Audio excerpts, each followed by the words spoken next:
over resources about businesses like the for entrepreneurs, like competitive research, market data, like what information can we access locally about socioeconomic demographics and in areas, whether it's based on zip code or MSA or county. My day job is I work for a bank. That's my day Okay. job. That's the job that pays the bills. Um, and I know that there's free resources out there. Hi. There are free resources out there that I want to be able to tap into. Let me get your email address real quick, and then we will dive Okay. into our amazing But yeah, that's facilitator. actually some of what we'll go over during the presentation tonight. We talk about Simply Analytics and Data Axle, which both allow for Simply Analytics especially allows for demographics. And then I'll touch on ABI Inform and entrepreneurship or entrepreneur source. Excuse me, hang on. What are you talking about? Hi, I'm with the library, so I'm here for the Okay. the, the All library's right. portion That's what you're tonight. doing. All right. I got Uh, a little confused. but Oh yeah, no, we were gonna do intros. He was just gonna give me his name and his email address so we Yeah. could. yeah, Yeah, so my name is Tamika Stafford. I'm gonna be your moderator this evening, and so Great I to know meet you're gonna be facilitating. Jeremy is with the library, and so he's you. gonna do Yeah. his part. He said it's 30 minutes, but I was telling him I want to get in on some of that. Now, Jeremy, I may be multitasking when you're speaking, so that's why I still need an appointment with you. So what's your email address? And then tell me your name, our instructors. I'm so sorry. Forgive me for not knowing your name. Moi? Yes, you, sir. What's your name, please? Eric Overcash. Eric Overcash. Excellent. Thank you. And Jeremy, oh, you put it in the Are chat? you, I did. Tamika, are you part of Charlotte Score? I am. I'm part of Charlotte's Score. Okay. I Yes, guess I've never met you before. our paths haven't crossed. I don't know. Peter Saphir, he Right. trained me. I was a mentor for some years and I've done some workshops too, but I'm here in Charlotte. Um, so yeah, I'm here. And now tell me, thank you for the email address. I'll grab that. So now how do you want me to handle Q&A, Eric? Do you want me Sure. to tell you when there are questions or will you alert me to when you want me to tell you what they are? Okay. Good question. Thanks for asking. Sure. Um, I'd prefer that you keep everybody on mute, Hmm. universal mute. Universal Um, mute. and in the beginning, I think it's a great idea if you had everybody write in the chat what their business idea is. What do you want to Okay. do? Hmm. Um, and then as questions come up, um, allow them to appear silently. And there's this is not a flowing dialogue, so I might be able to read them myself. If they're pertinent, which is the key thing, if they're pertinent, I'll ask them then. If not, at the very end, you can say, we got some questions during the seminar, here they are, and start going off. Okay, so let me make sure I understand. So you want to be able to go through the whole session and then ask questions at the end unless it's something like super pressing that needs to be brought up during the middle. Is that right? Yeah. Okay. So then we'll lead with that and tell them that. But you're not opposed to them asking questions in the No, not at chat. all. And I might change my mind. Okay, I well, might just change okay. So my that mind. means okay. So note to self: I have to pay attention and listen. Got it. Which I do anyway. I usually do. Um, I do you generally want? find that I generally find that there's very few questions. Very. Okay. Do you want the questions? Oh, wait a minute. We don't have a Q and A box anymore. Or do we? Wait a minute. Let me see. Is it me? There's Oh, a yeah, we shared do. Do you want Q&A. Q&A or do you want the chat box? Like, do you want everything in the chat or do you want like Yeah, just the put everything in the questions? chat. Everything in the chat. Okay. That's good to know. So everything in Now, the chat. not everybody will follow that recommendation. So, So good. and I know if there's a question that pops up in the Q&A, there'll be a little highlight in the Q&A at the bottom of the screen. Okay. Excellent. Are you opposed to me answer if know the answer to a question, are you opposed to me answering that question myself? Not at all. If you want to break in and say, Jenny had this question and I would like to just to give her answer, I'll stop, allow you to answer. What I don't want to do is start a dialogue between us and the respondents. Oh, of course, of course. That Okay. makes sense. No, no, no. And I wouldn't interrupt what you're saying. I meant like if they ask a question that I could answer in the chat, like where it's just something I could Yeah. just type a Oh, response. oh, yeah. Okay. And that's the best way of doing it. Absolutely. Okay. That way we'll Tamika, eliminate those. Tamika. Yes. All right. I'm just trying to get this. Tamika. All right, cool. Yes, that's right. And thank Um, you. so ironically, Peter trained me also. Oh, nice. That's And awesome. now, and You're a now pro. I'm training mentors. I'm a Oh, coach. that's wonderful. That's Um, exciting. So so wonderful. how long you been mentoring in Charlotte? I stopped mentoring when I started leading a team. So I mentored, I'd say maybe a year. And then I started managing a team that was across the country. And so I just didn't have the bandwidth. Um, I no longer lead a team anymore, but also I'm in a different function. I travel for work, and so I don't have a lot of time right now. So I don't really do the mentoring, but I will participate like this, where I'll moderate or I'll facilitate when I have time. Are you going to drive your own deck, or did you need help with that? No, I have it open right now and I'll share it. And when I start sharing the deck, I will not see anybody in the view Okay. unless we can change the view. I don't really want to see anybody either. Hide their faces, please, please. But you know what? I found that most people, well, wait a minute. Now that you say that, I think it defaults, and correct me if I'm wrong, it defaults to them not being able to turn on their camera or having their mic on. Is that right? I have to like make them Um, a presenter or let's something to be able to do that. let's make sure our cues are on here. I'm trying to look where we can participants. So I got 3 participants so far. Attendees, okay. Mute all. You see at the very bottom right there? Mute Hold all? on, let me pull it up. And this is a participant. Oh yeah, but then would that mute you too? No. And then you see the other tab, one's participants, the other one's attendees. Now we have all Oh, these so other it guests. depends So on they came which. in. Well, welcome. Whoever just dropped on the line here. Kevin, how are you? Nice seeing you. Heather, Taute, and Carmela. I apologize if I brutalize your name. Whatever it is. All right. What we're going to hold off. We're going to hold off until 5:30. I'm glad to see a lot of everybody's here, and I'm going to mute. Hopefully, I think I've muted everybody. And So let us. oh, sorry, before we get too far in, would it be possible for one of you to share or to give me the ability to screen share for my portion at the end? Your Yeah. question at the end. I mean, at the end of the stack. Yeah, usually what we do is like you go for like 90 minutes and then the library talks for like the last 30. Correct. But I'll need to share my screen to show the different resources. So Yes. would you be able I to? think I made you a co-host. You should be able to share it now. Good. Good. Good. Do Good. you want to check and see, Perfect. Jeremy, Yep, so we don't perfect. get Thank in you. Why don't you go ahead? Go ahead, Jeremy. No, See if you I can just do it. I just load it. It loads the window where it would let me share. It won't even do that if I don't have permission. So yeah, it'll let me. Well, why don't we try it right now to Yeah, see if you have permission? sure thing. Let me get a window up that doesn't have like 3,000 things going on. What's a great thing about retired? You don't deal with Windows anymore. Oh, if only. Yeah, I'll get there someday. I sincerely hope everybody does. And it's sharing There we probably, go. right? Is that what you wanted to see? Yeah, just a blank Chrome tab.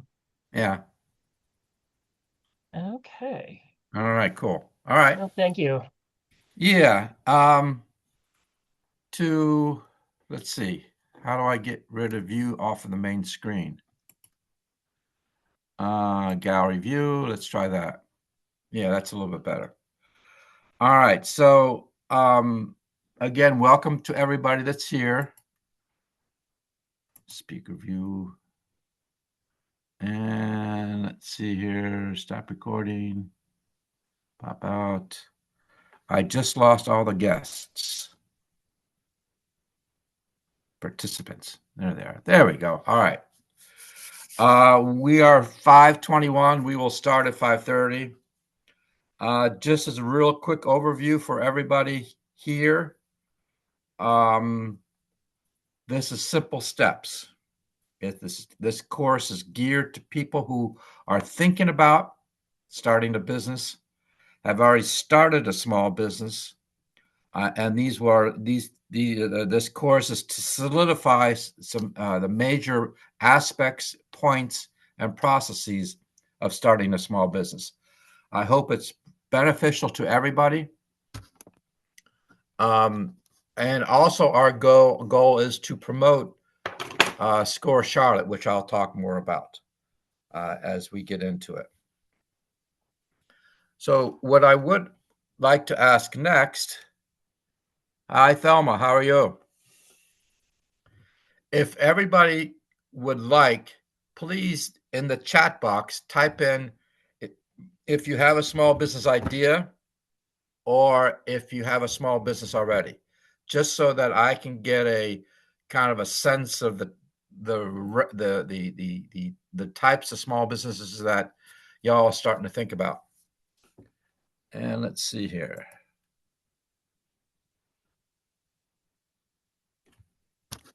All right. All right.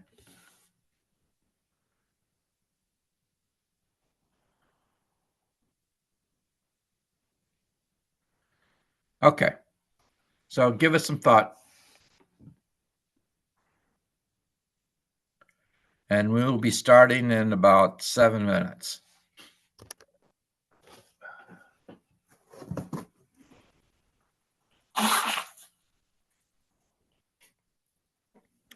So I've been with SCORE, all natural cleaning business. Jennifer, fantastic. I've mentored a couple of cleaning businesses. Unfortunately, all three of them have dropped out for whatever reason. I hope you have a bit more success.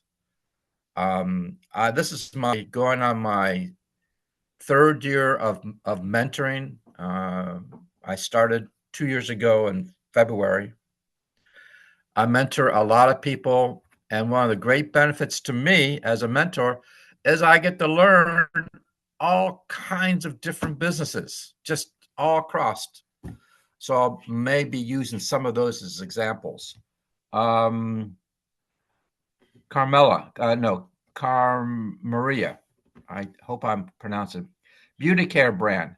I want to start a community development center. Okay, those are two diametrically different ideas. Entirely possible. I mentor some mentees who want to start two businesses. It's hard. It's extremely difficult. I'm sure you have a tie between the two of them.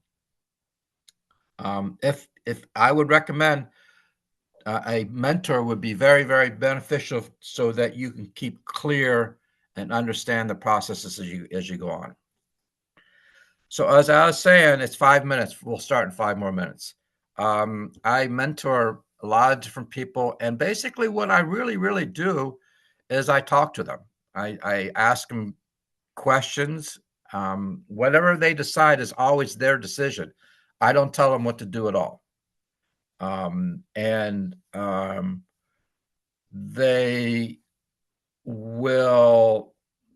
They will soon understand that starting a business full time with the end goal of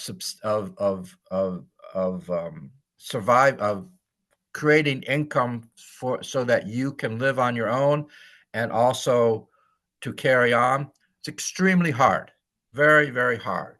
If any of you who are on the seminar right now know someone or people who started small businesses, it's beneficial to talk to them. They want to talk to them to say, hey, what was it like? What were the challenges?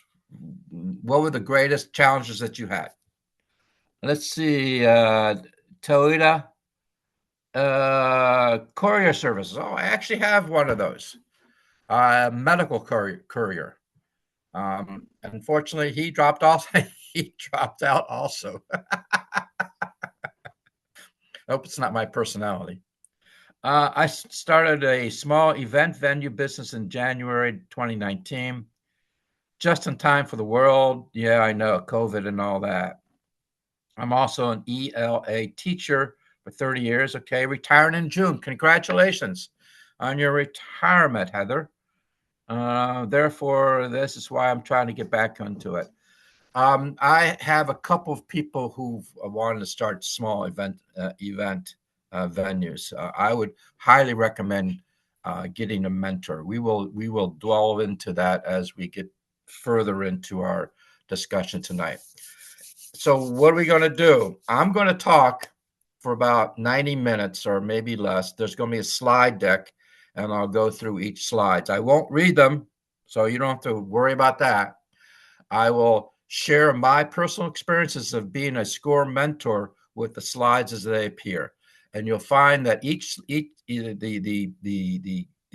message in the slide deck is very important to understand how to start a business. And then at the end, we have Jeremy from the Mecklenburg Library, which is a sponsor of SCORE. There you go, Jeremy. Hey there. Vital sponsor with us. We could not be as successful as we are with this Simple Steps without people like Jeremy. He will walk through the very involved process of taking your business idea, such as a courier service, and finding resources in the library that can help you tremendously to be more successful. All right. It's 5:28. We got a couple more minutes. Anybody else come on here? Thelma, yes. And Vera. Good evening, Vera. Clay Dawson, how are you? Latonia Pickens, how are you? Cynthia, good to see you, Cynthia. Lee, Terry, Fireflies, note taker. Okay. Douglas, you're on here twice, Douglas. I guess you on both barrels, huh? Lori, Amy, Erica. How are you, Erica? I'm glad you attended. Angela, I'm going to brutalize this name. O'Donnell, I'm sorry.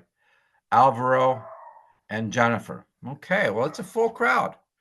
This is the 5th time I've done this, and this is the most I've had at one time. Let's see what else. Thank you. Happy to be here. I have a social media. Let's see, who's this? I have a social media presence for your business.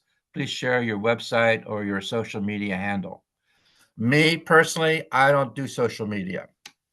I encourage and talk about it extensively in my mentoring. If you want to understand SCORE better, go to score.org. Score.org. In there, you'll find a lot of resources, webinars. You also find events. We have events probably 5-6 times a year in which we encourage mentees to come and to experience meeting other mentees. It's a great networking event so that you can talk about your business. And it's also a chance to meet SCORE mentors.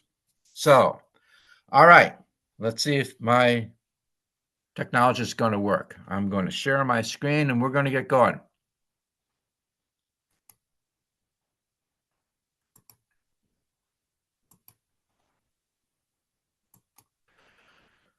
There we go. All right. Simple steps for starting your business. I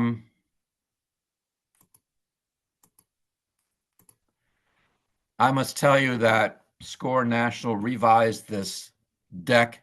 It's the first time I'm using it. And unfortunately, they've gone for the philosophy as cramming as much information as possible into each page. So therefore, the fonts are very small. And I have old man eyes. So bear with me. So I might have to do this occasionally just to. So we're going to talk to you directly as a startup entrepreneur. So at SCORE, we are a non-for-profit organization. We've gone through major renovations, reorgs in the past 6 months, and our core value is to promote small business owners to start and be successful. That's what we do. That's all we do. Our funding is based upon our own personal efforts, SCORE Charlotte chapter, SCORE Regional, which is the state of North Carolina, South Carolina, and SCORE National, which is the whole country. We all fundraise to a certain degree to get funding so that we can continue. Luckily, we have very, very little overhead. As mentees, all of us, we do this as a volunteer service.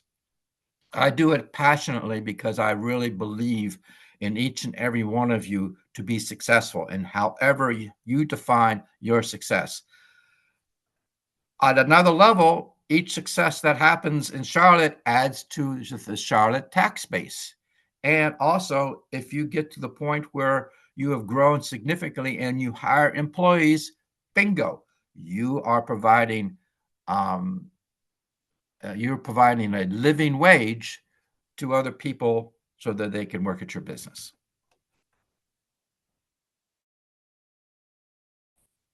All right, so this is basically the sections we're going to be going through. Section ready to start, then we're going to talk about great ideas, blah, blah, blah, blah, blah. You'll be hearing some of that. Do you dream about starting a business? You're not alone. This is just a reiteration of what I've been saying. All kinds of examples. If you're sitting here listening to my words, then you have a desire to either start a business or figure out how to make your business better. So you're in the right place at the right time. What do you really need to know about becoming an entrepreneur? We're going to talk about some myths here. Okay.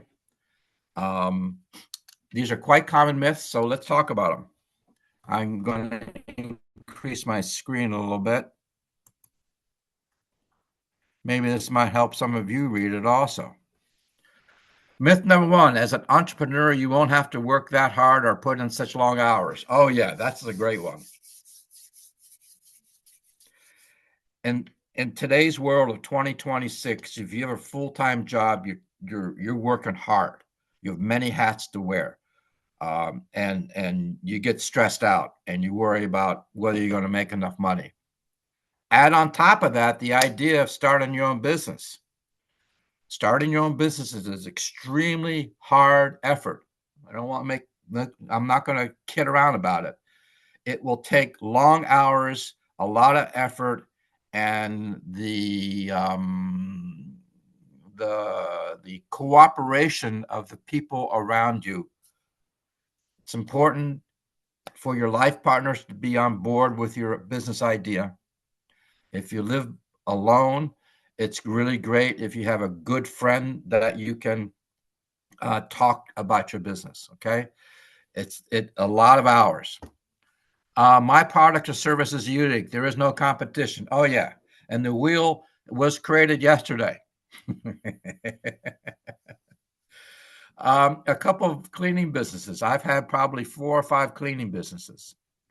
Every idea is unique because every idea is created by a very unique individual. So you're all unique, but every service or product that you offer is already on the marketplace. If you started researching, you probably understand that.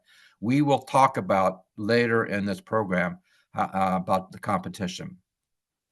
Business owners can deduct everything so that you don't have to pay any taxes. Oh yeah, try that once and see what the IRS says.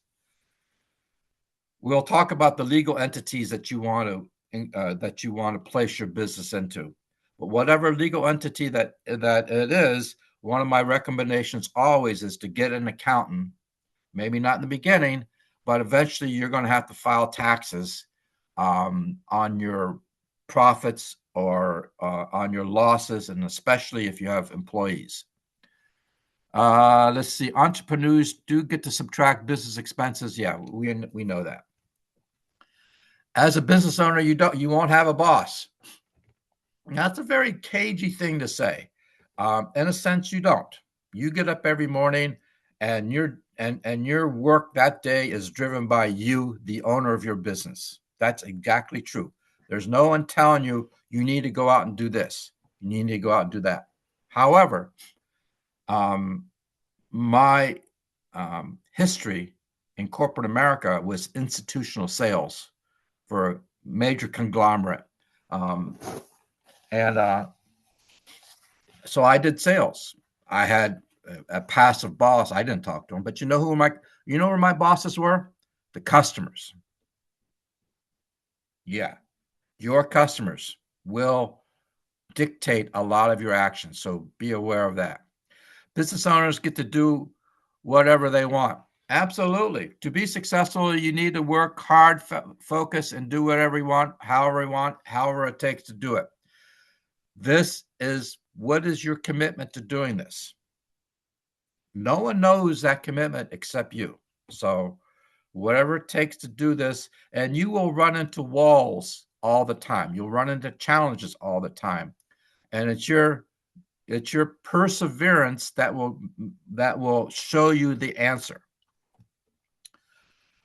All right, another myth is the majority of small businesses fail. According to the Bureau of Labor Statistics, after 2 years in business, the majority of startups do succeed. I don't know about this, whether it's true or not. I will tell everybody that I start to mentor, there is a high degree of failure for whatever reason.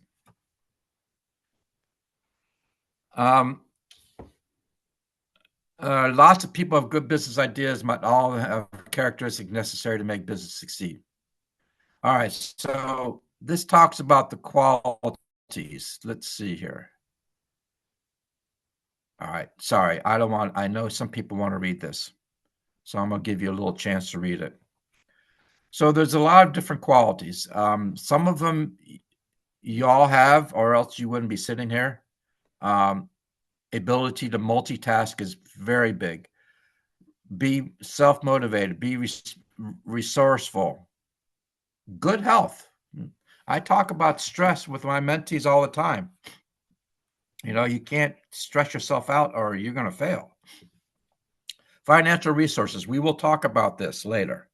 And that is purely dependent upon the type of business that you're going to start. Also, there's a whole category of what are startup costs. Well, if you are providing a service, your startup cost could be as small as a computer in your home. If you bought a paint franchise, then your startup costs are considerably higher.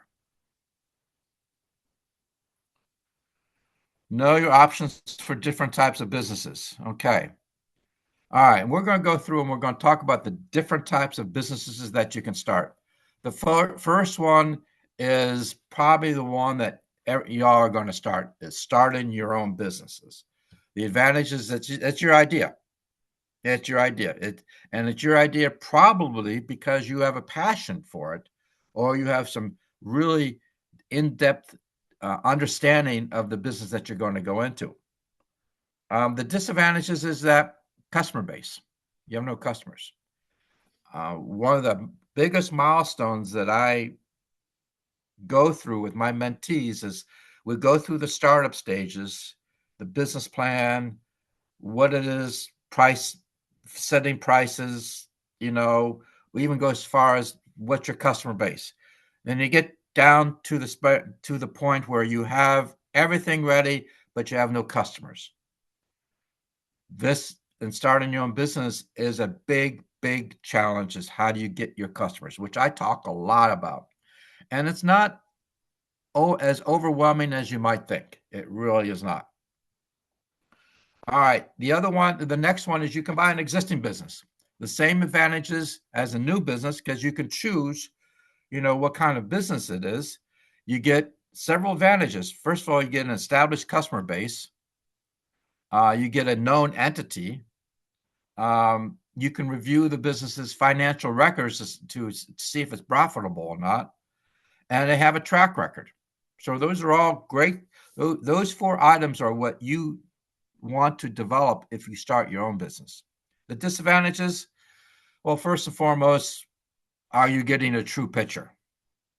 I don't think I need to say anything more than that. Reputation, inventory, employee loyalty, it all gets back to, are you buying a pig in a poke? I don't know if anybody's ever heard that phrase before. All right, the next one is you can buy a franchise. Now, I've yet to have a mentee that I'm mentoring through buying a franchise, so I don't know the intimate details of doing this. But if anybody here is thinking about buying a franchise, I applaud you, because it does take capital. It's a big thing about buying a franchise. It does take capital, and you have to abide by the franchises rules and regulations. They will probably dictate how you market. They will probably help you market. They might even give you the real estate to run it in. And you don't have much freedom. You really don't. The advantage is that if you buy into a successful franchise, it can be really successful, because you don't have to build it up from scratch. It's a known entity. Ideally, it's name recognition is what you're looking for in a franchise. Home-based business. Okay, home-based business. A lot of people are doing more and more home-based business. COVID really kicked that off tremendously. Home-based businesses are, you can be a developer, work out of your house. You can actually be an attorney, work out of your house. I know one. It's convenient. You can take there are some tax advantages about working out of your house. The commuting costs is down. So the zoning and deed restrictions, that only comes into play if you're actually doing, I believe, some manufacturing. Like if you're making something. Also be aware that I understood this, that if you live in a development, a housing development that's got an HOA, they, in their rules and regulations, they may say no home businesses. If it says it's isolating and lonely, you wouldn't be starting your home-based business if you didn't understand that to begin with. If you're feeling isolated and lonely, then you should not be starting a home-based business. Okay. Non-for-profits. Okay. I am the non-for-profit mentor at SCORE Charlotte. I have 4 of them right now. I happen to worked with non-for-profits before. I was on a board of director for non-for-profit that did public housing.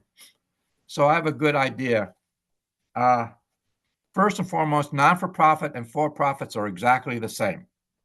They all have expenses. They all have revenue. They all have marketing. They all need to acquire some kind of customers. Non-for-profits tend to be more service-based, community service-based, like providing housing, providing mentoring to traumatized women, providing a safe space for rape victims, providing homes for homelessness, providing school, like a Montessori school. If anybody in the chat is thinking about non-for-profit, there's a couple of major things that you have to do before you can start your business. The biggest one is get your tax certification, your 501c3. This is a certification issued by the IRS. There's a whole process that goes through, and it costs money and it takes some time, but eventually you get it. By having this qualifies you, understand, by having a non-for-profit 501c3 qualifies you for a lot of grants that are available across the United States. Okay. At the and the meaning of non-for-profit is at the end of the day, at the end of the tax year, all your revenue and all your expenses should equal zero. This does not mean you cannot pay yourself a salary. You can absolutely pay yourself a salary. In the beginning, you may not have any money. All right, an online business. An online business is. I have a mentee that does this. She sells herbs, and it's a while. She's not.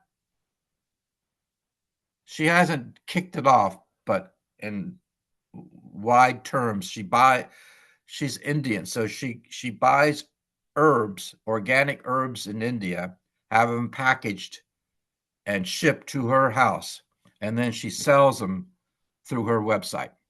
Now, there's some challenges that we're going to have to work through, but that's an example of online business. Okay, ownership. If you're currently, you're probably responsible in an area, let's say sales or accounting. All right. What it's saying here is that if you start your business, you're going to have to wear many, many hats. If anybody on this anybody listening right now, if you've gotten to the point where you have written your own business plan and you thought about pricing, you understand all this that you're going to have to do. My personal advice is you try to do everything in the beginning so that you understand each minute detail of your business. So you have to be the administrator. You have to be the human resources. You have to be the operations manager. You have to be the logistics manager. You have to be the salesperson. And I can't help but repeat myself enough. Sales is hugely important to any business. If you don't have sales, you won't have a business. And I cannot think of one business that does not have a sales component, even non-for-profits, because you have to, if you're looking for donors, you have to go out and present yourself as a non-for-profit. Okay, take a self-assessment of these aspects and figure out what you're strong in and what you are weak in. And perhaps in the beginning, when you are just starting out, you have a lot of flexibility and there's not a lot of barriers or boundaries around you that you can kind of fledge. Okay, I don't need to be an HR person if I'm starting out a cleaning business right now. I don't need to have HR policies or employee handbook, right? Or if I'm starting a cleaning business, I don't need to be the director of operations because there's just me and a couple of people in my car or truck. So you kind of get what I understand. Each one of these aspects will evolve if you continue to be successful in your business. I'd say the first one, if I kept emphasizing this, you need to minister your business. You need to be operationally cognizant of your business. You need to know how to operate your business. And two, you need to know how to sell your business. You know how to sell your business. And three, you need to take care of your customers.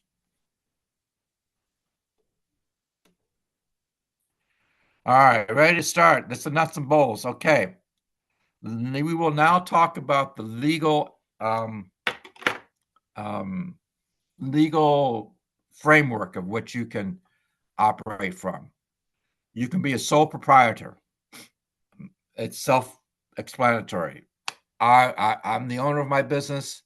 There's no legal documentation I need to file with the state of North Carolina or the IRS at the end of the year. No, I take that back. You might want an EIN number, which identifies you as a legitimate ongoing business. Check that out with the state of North Carolina. That'll help you if you're going to get into contracting. That'll help you get your foot in the door so you can actually look at the bids. But a sole proprietorship means that you are the sole owner. You are the responsible for it. Here's the downside, and I talk about this a lot too. Starting a business in 2026, we live in a litigious society. liability issues are all over the place. So if you're a sole proprietor and you get into trouble and you get into legal difficulties, whoever you're going into legal difficulties can come after everything you own personally. Your car, your house, your boat. I don't. Of all the people that I've mentored, I've yet to have one that's a sole proprietor. The partnership is the same as a sole proprietor, except there's more than one person. Be very careful. You're going to invest time, money, and effort into your business with another person or two other people.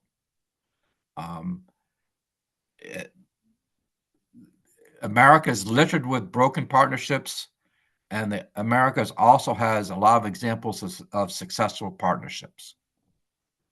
Whatever you feel is best for you. C Corp. I don't talk about the C Corp. I have mentees asking me, well, shouldn't I use a C Corp? Yeah, if you're a $10 million business with 50 employees, a C Corp's a good idea. If you're Eric Overcash starting out a business, whatever it is, I don't need to be a C Corp. One, it costs money. Two, you have to deal with one, it costs money, and it's a cumbersome legal entity that people starting out just don't need. Limited liability. Okay, this is where everybody lands, and there's two good reasons. One, a limited liability.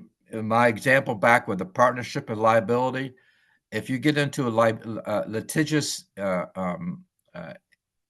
action with anybody at all in association with your business, that they can only come after the assets of your business. They cannot touch your house, your home, your boat, anything at all. Just the assets of your business. And also, as far as taxes, it's easy. There's a whole set of limited liability LLC accounting paperwork, and I'm not sure if I'm saying that right, that your accountant should help you fill out in order to file your taxes, and you file your LLC at the same time you file your personal taxes. In fact, I think they're tied on. You go through your personal taxes and that's done, and then that's the LLC with all that. Again, did you make a profit? Did you lose money? That's basically all what filing taxes is all about. Yeah, there's deductions and all that. S Corp, I apologize. I have no friggin' idea what an S Corp is. So we're going to pass over that. Government regulations and your business. Okay, let's talk about this. Here, I'll let you sit there for a sec. The examples that you all shared with me as to what kind of businesses you want to start, I don't think you need to worry about any type of government regulation. Let me give you a couple of good examples. If you're going to become a massage therapist, you need to be certified, and that certification goes through the state of North Carolina, I think. Yeah, state of North Carolina. If you're going to run a preschool, that needs to be certified. If you're going to open a brick and mortar store that sells herbs, or that is a preschool, or that you make candles, that's got you fall under the fire codes of the state of North Carolina, and whoever owns that building must abide by the fire code. So again, that's more interaction with government entities. So what are some of them that businesses might run into? Of course, labor and immigration.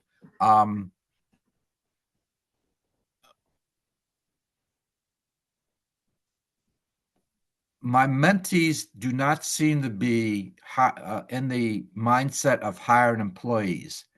Most of my mentees are in the idea of having 1099s or contracts. It's the easiest way for you as an owner, and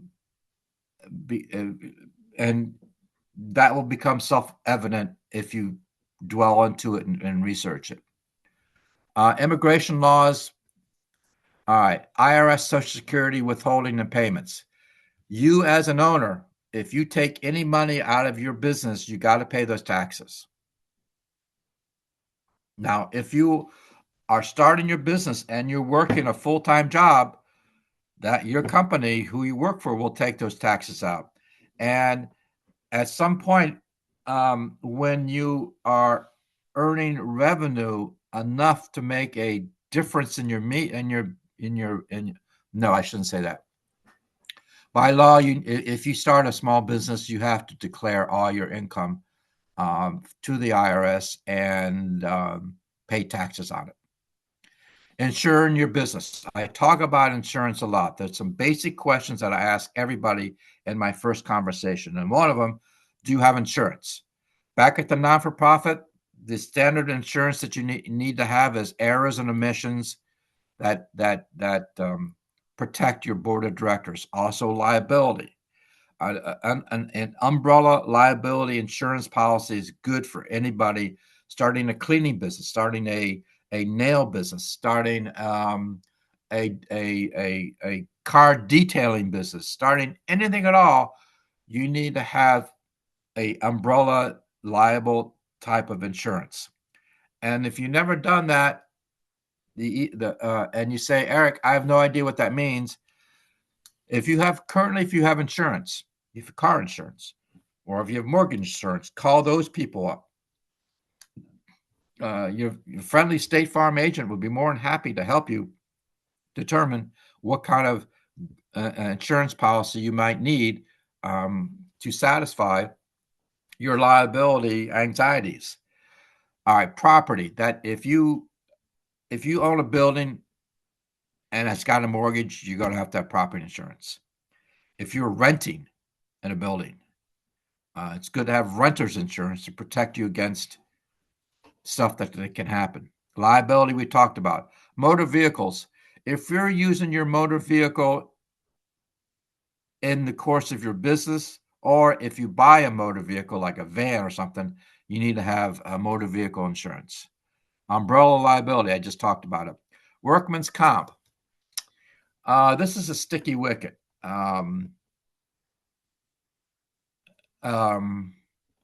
What I'll say about workman's comp is if you think you need it, I would suggest you talk to an attorney. Health insurance. Well, we all make the decisions about our health insurance and life insurance, so we'll just move on from there. Okay, let's go to one of the most important parts of starting a business. Remember when I said there's a few questions I ask everybody in my very first conversation? One of them is, do you have a business plan? And I get all kinds of answers. If they say, yeah, I got a business plan, send it to me. I'll read it over, and I won't go back to my mentees and tell them how to change it and make suggestions. I don't do that. That's their document. So here's what I say about business plans. A business plan is a guide. It guides you as to where your business is going to go by answering some key questions.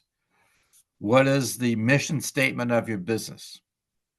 What is it you are offering to the public? Are you offering a service or a commodity? What is your marketing plan? Who is your customer? Identify your customer, and what's your financial statement. Those are the general areas. I tell people you have the passion about your business in your brain. You do. You have it in your brain. You need to put it in writing, because the actual act of writing your business plan down is powerful, because it will solidify your thinking. It will clarify your thinking. And also, a lot of businesses will review their business plan at least once a year. So there's another key aspect of having a business plan. If you are looking for funding, if you're looking for donors, if you're looking for partners, if you're going to a bank, the very first thing they'll say is, let me see your business plan. Now, the only qualification I will say about business plan is that if your business plan is trying to save the world, I will say, hang on a sec here. I admire your passion. Really? Save the world? Maybe that's too ethereal. I'll give you another example. I actually had a young man who's no longer with me either, wanted to make men's clothing. And we talked about it. And when I read his business plan, he wanted to make pants and shirts for men and women and children. And I thought, you haven't laid one stitch down, and your business plan is calling to make clothes for all these. If he was still with me, I would say, listen, your idea to make clothes is a great one. Pick a smaller project. If you want, if your pants is your thing, then make pants for men. If you really want to be specific, make pants for fat men. I'm sorry. I'm sorry. So I think you understand what I mean. Your business plan, I say, be as detailed as possible. Go into as much detail so that if you gave it to someone else, they would read it and say, I understand what you're doing, and it sounds like a great idea. That's the whole reality of a business plan. So here are the parts of the business plan. The executive summary, which I talked about, is briefly a description of the business. The business itself, what is it you're going to do? The other thing I say is what qualifies you to start this business? It's a good question. What qualifies you to start this business? If it's I love herbs, well, that's fine. But loving herbs, you're going to need more than just the love of herbs to make your business go.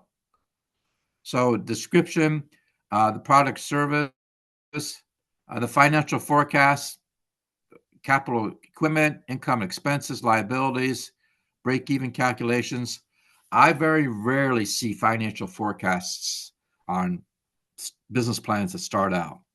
If you came to me and you told me you've been in business 3 years and you need help to take your business to a different level through whatever, marketing or something like that, I would expect to see your financial forecast, because you've been in business already. You should know your markets.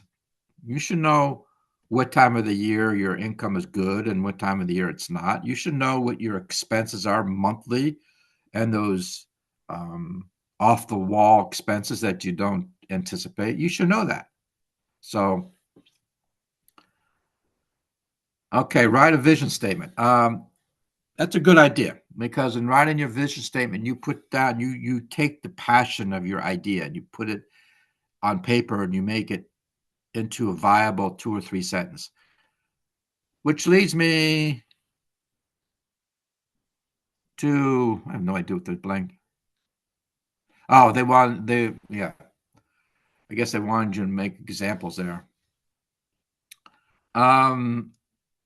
Defining a market need. All right. I'm seeing this. All right. If you offer a product or service, you are supplying a need in the market, whether it's a service or a product, you're supplying a need. And what you want to do is you want to find customers that have that need, and that's marketing. That's customer acquisition. So when you're defining the market need in your business plan, you want to talk about what need does my product provide. Clean. I'm a create a cleaning service. I provide clean homes. I mean, simple statement, and you can elaborate on that. In fact, you can make it so that you are different than your competition. What is my competitive advantage? What is my business model? These are all these are all questions that will come to you, or that will be presented to you as you get into writing your business plan. Examine your personal background. Okay, are you ready to start a business? No one can make that judgment except you. However, over the years, with over the years, small business owners have been looked at and studied, and they usually come up with some basic ideas, such as, how do my skills and experiences fit with my idea? Back to my question, how are you qualified to run this particular business? Are you a risk taker? I find this question very interesting for people that I get as a mentee who have worked in corporate America and quit their job and want to start their own business. Now, corporate America, for whatever reason you dislike it, bad bosses, annoying people you work with, 2-hour commute, 60-hour work week, not enough time in the day to complete all my tasks, 5 hours every day on meetings, all that stuff. Hear me. That is a safe environment. You know where you're going every day.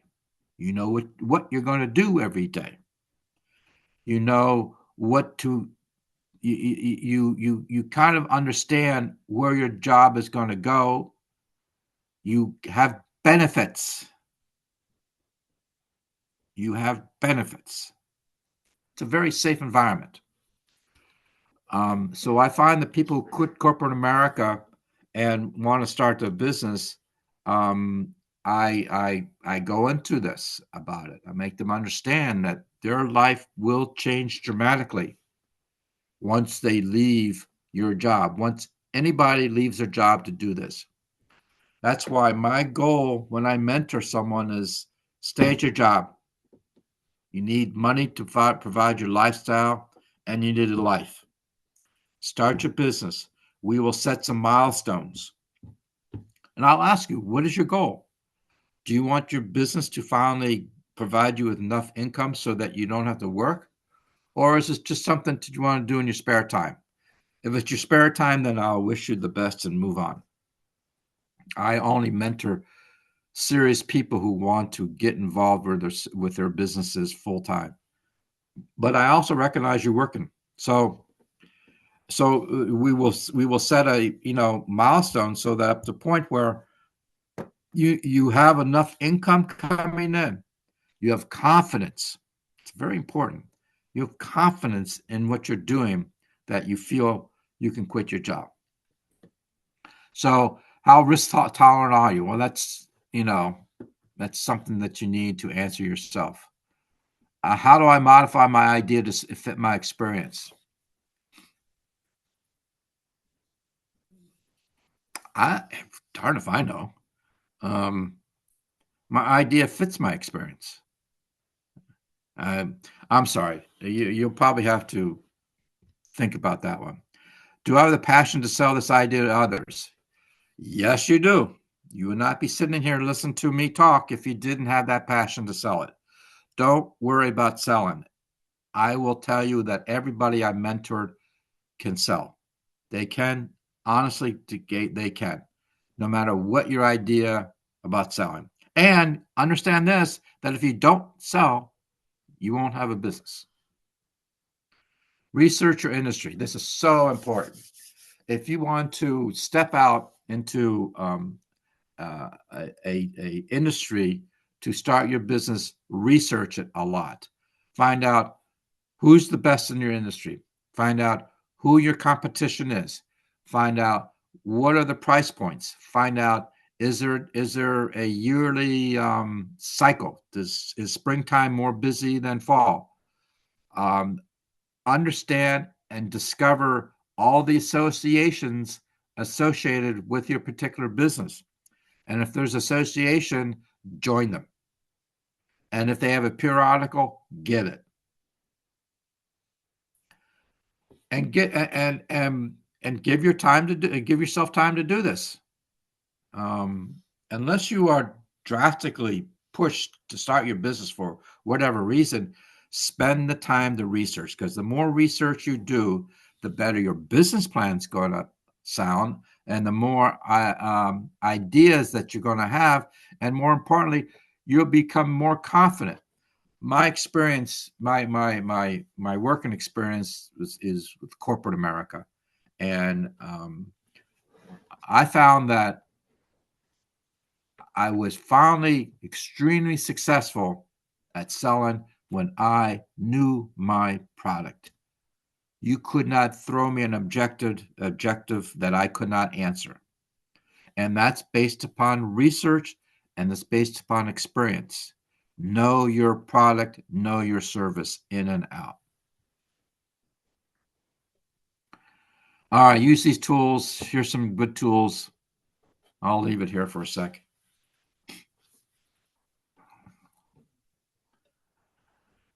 All right, consider your target market. I'll let you guys read this. I'll pause just for a moment.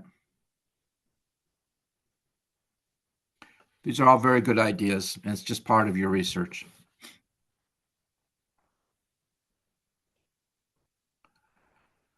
Other key factors to think about when assessing a business idea: competition, supply chain, and business risk. I hope they talk about competition later. Well, if they don't, let me talk about it now. All right, competition. Understand who your competition is. Get to know them. Have conversations with them if it's possible. Your competition can give you a idea of pricing, whether you charge the same, whether you charge less, whether you charge more. I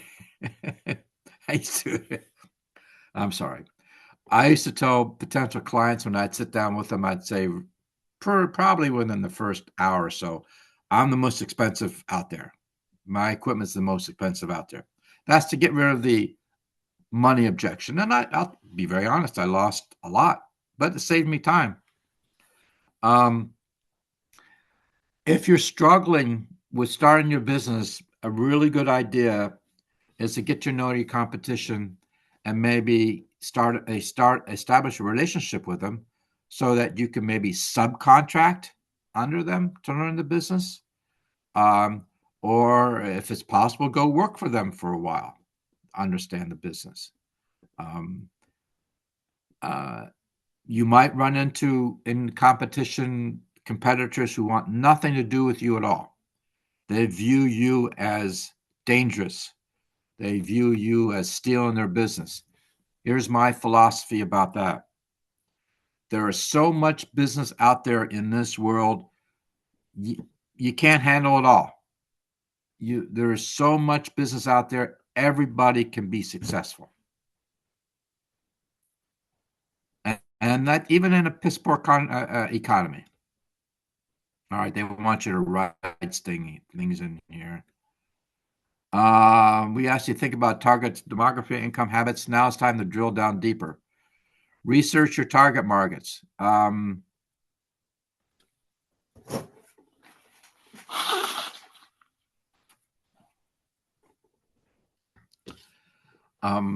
Recently, channel position, sales channel in today's market. I don't really talk about much channel, so I apologize for not having a wealth of understanding on this.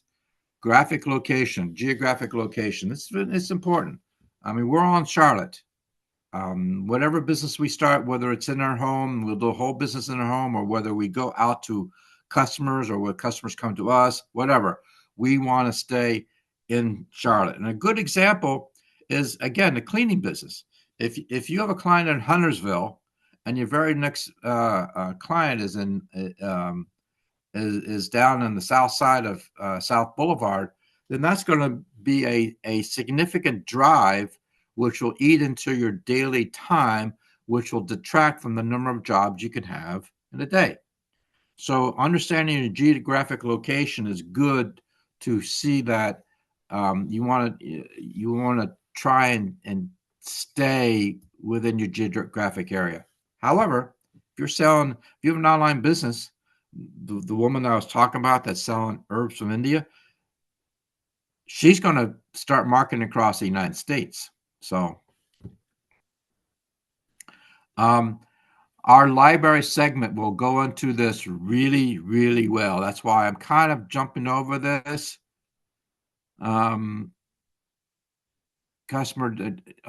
This is part of your customer research that if you have time to go to the library and get help, Jeremy will be talking about this. This is great. You can get a much deeper understanding of your target market. All right. So we are the planet. Target markets, consumers, key demographics, market share. Researching your competition. Yeah, here they go. What kind of business model does your competition use? This is a good point. What is a business model? If you want to start a wellness business where you are promoting products that help your personal well-being, your business model is you market that through social media, through traditional ways. That's the outward. You need to have inventory to provide the products, and the purpose of your marketing is to drive customers to your website. And at your website, they can make their choices and purchase it. And you need to set up a form of payment, and then you need to set up shipment. So from inventory to marketing to website to shipment, that's your business model. That is how you conduct business. How big is your competition? You might find in Charlotte that your competition is national companies. I don't know what business you're going to go into, but you might find that to be true. So that's a competitive advantage that you have, is that you're not a national company. You can promote yourself heavily as locally owned, especially if you're a minority or a woman. Those are very competitive advantages for people making decisions as to what vendors they want to use. Profitability. How profitable is your competition? I have no idea. These questions I ask myself, how would you know what the margins are for? Well, I guess if you went back to your industry association, they could give you some standard margins that might help you and to determine what your margin should be. That's a good point. Marketing strategy. Again, your industry, if you choose an industry and you found an association, you join them, they will have really good questions. They will have really good answers on how they market their products to the public at large. Also, back to the library. Excellent source. Now, when I mentor people, I don't go this way with the marketing strategy. My discussions with them is exactly to them. how are we going to market your product or service? And we walk through the steps, and some of the steps fail miserably. Other steps you discover are unique, wonderful, they're golden. What are the features and benefits of your competition?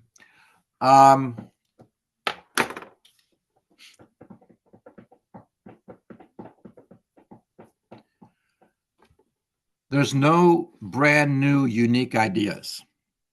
All ideas have been around and they get shared. So if you go into your competitions and you look at their business model and you see something that you like, hey, that might work for me. Not a problem. Same with pricing. Where do you want to be? Do you want to market yourself as the cheapest, or do you want to market yourself as, I will charge you a good dollar and you will get really good value for your dollar. It all depends upon what your business model is. All right, here we go. Here are sources of competitor data. Doing competitive research. I have done this before in a previous life where I would call my competition up and talk to them as if I'm a potential buyer or potential vendor. That's a good, when I sold fire systems, huge fire systems, I'd walk into Best Buy and look at all their fire equipment that they have displayed all over the wall. So what I think the meaning of this page there's another way of you getting to know who your competition is. And the more you understand them, the better that you can build your own business. Eventually, you want to separate yourself from your competition by the uniqueness of your business. Okay, more fill in the graphs. Pricing. That's a tough question to get into. Properly pricing your product or service is a key to your company's success. Developing a smart pricing strategy starts with understanding the market price, which is the average price charged by all your competitors and the price at which your product or service is generally valued in the marketplace. That's saying that you have control over how much you pay for your product. There are a couple of different ways to price your product. You can take the cost of your product and add on a margin, 10%, 50%, 80%, and that's what you sell. And you can take that price and then compare it to your competition, see where you land. Or this is a very valued idea. You can see what the market bears. Real estate's a really good example of that. The market bears what the buyers are willing to buy. I understand that. Your price can be whatever it is. Until you have someone willing to pay that price, then your pricing is just a throwing the dart against the wall. But once you have a product and once you have a price point that buyers are willing to buy, then you can expand upon that by finding out who they are and going after people of similar intent that will buy your product. Then you're into the channel. Well, there you go. Into the channel. I'll let you guys read this.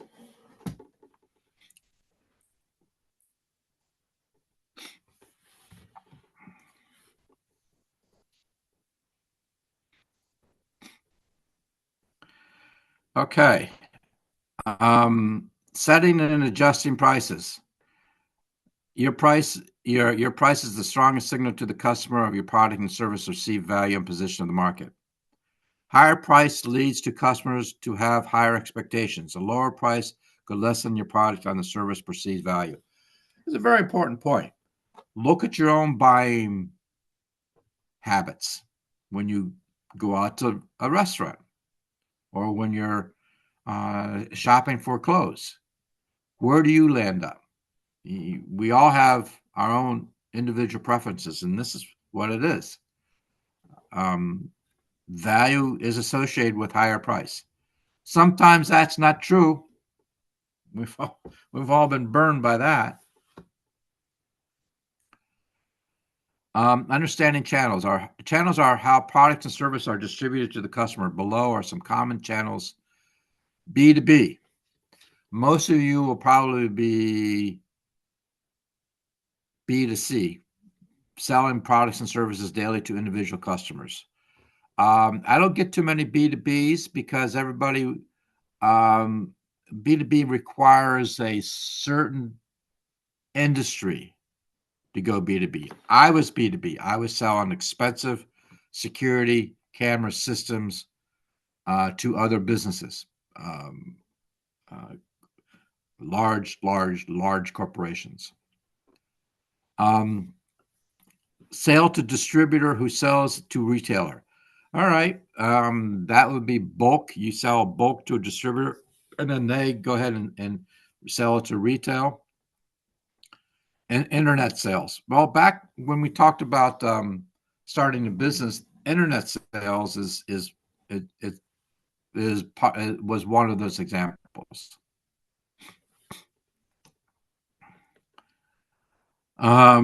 Adjust your price as needed.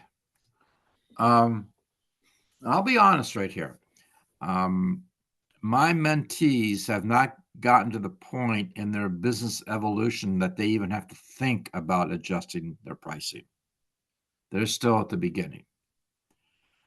But let's see what is it that will motivate you to adjust your price. Well, if you have stuff out there that's not selling, it's just like real estate.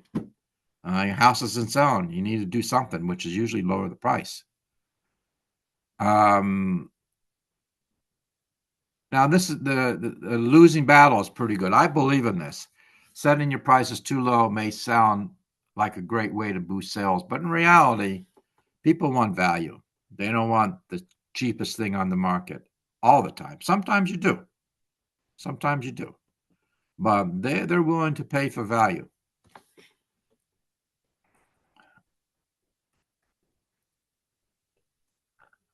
Okay, now we're going to get into marketing. Is creating your brand. What is a brand? Simply put, it's the image of your business, what people think of when they hear your business's name. When I talk to my mentees about marketing, about branding, I go through several stages. I first of all talk about you must understand what the product or service that you're selling. Secondly, you must understand who your market or who your ideal customer is.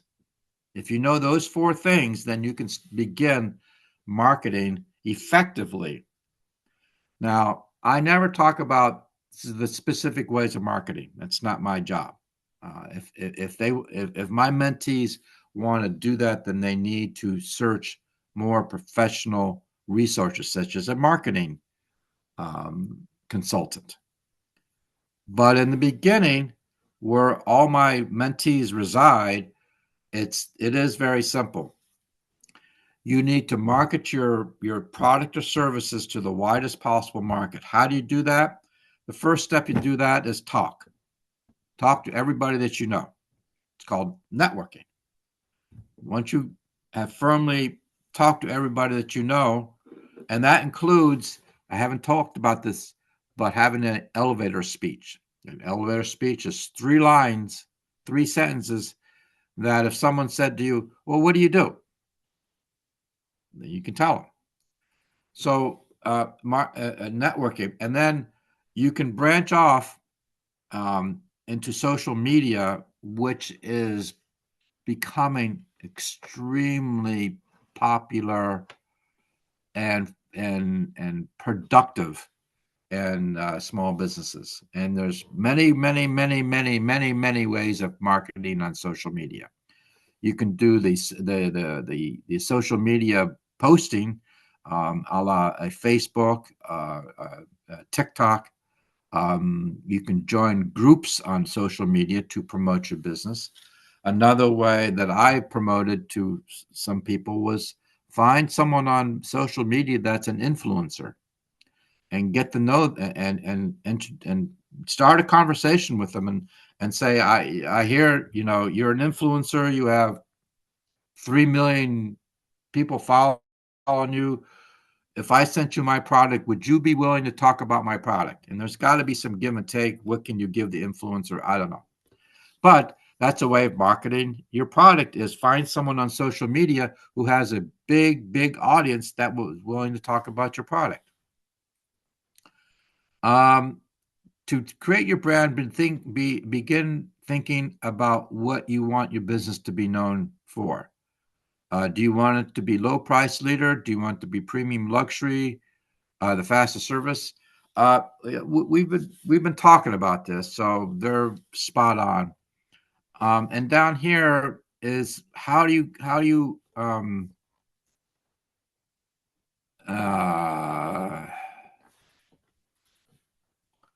I will move on.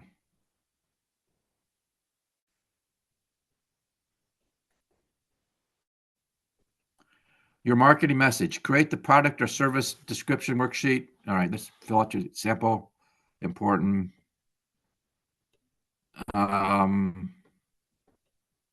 Okay.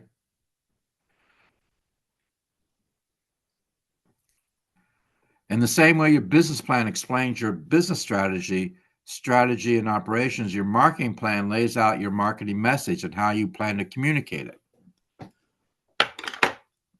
Communication. You're starting your business, and I'm sure whenever you start your business, some people are going to know what you're doing just by you talking. Probably family, friends. So you want to spread that word as much as possible. If you know your target market, like house cleaners, their target market is homeowners. How do you get business from homeowners? Many different ways of getting that business. Top marketing methods is advertising, public relations, collateral, print, digital marketing, product samples. You all are starting out, and your budget for starting your business probably isn't that big. So you need to find ways to market yourself for free or as cheaply as possible. I have mentees who do pay for Facebook coverage. I think that's what called. Or Google has a business section, division, I guess what it's called. But online advertising, ads, mobile ads, public relations, these are all ideas, but they all cost money. And the mentees that I talk to at their level. If you're starting out, I'm not going to be talking to you about printing collateral marketing brochures. I will suggest business cards. Digital marketing, search engine optimization. If you can do that, that's fantastic. Or you know someone that can do that, even better. So these are many different great suggestions to communicate to the public what you are doing, what you're selling, your service or your product. Your marketing strategy, the effectiveness of marketing methods may vary by target markets, sales channels, and types of businesses. And consider the market that you're going after will dictate the type of marketing strategy you'll have. So, okay, this is our strategy sheet, okay, chart. So they basically set out a expense for marketing. Again, if you have the budget to do this type of stuff, I will certainly walk you through it and set up costs, extras. In developing, there are a variety of marketing methods we want to consider. Here are the most popular marketing collateral. Okay, now sometimes like even something as simple as pens. I have a non-for-profit that she creates 500 pens a year to hand out to her people that she runs into. Print ads are the traditional direct mail, traditional broadcast. That's traditional public relations. Online marketing, your website. All right. All my mentees have websites or they're developing websites. I look at them. One thing I do say to everybody, if you are developing your own website, please have on there a tab that's called About Us. Some tab that talks about you personally. Not necessarily a picture, but you personally. How did you get into this? What's your passion? What's driving your passion to do this? What do you hope to accomplish? Because I know when I go to a website, I want to know who I'm dealing with. Make sure your website has the capability of purchasing from it. When you go purchase from a website, we all understand that process. So that involves a couple of steps, which I won't talk about right here. So some people are good enough to develop their own websites. Other people have friends, surprisingly, a lot, that help them develop their website. And other people actually pay a website designer to develop their website.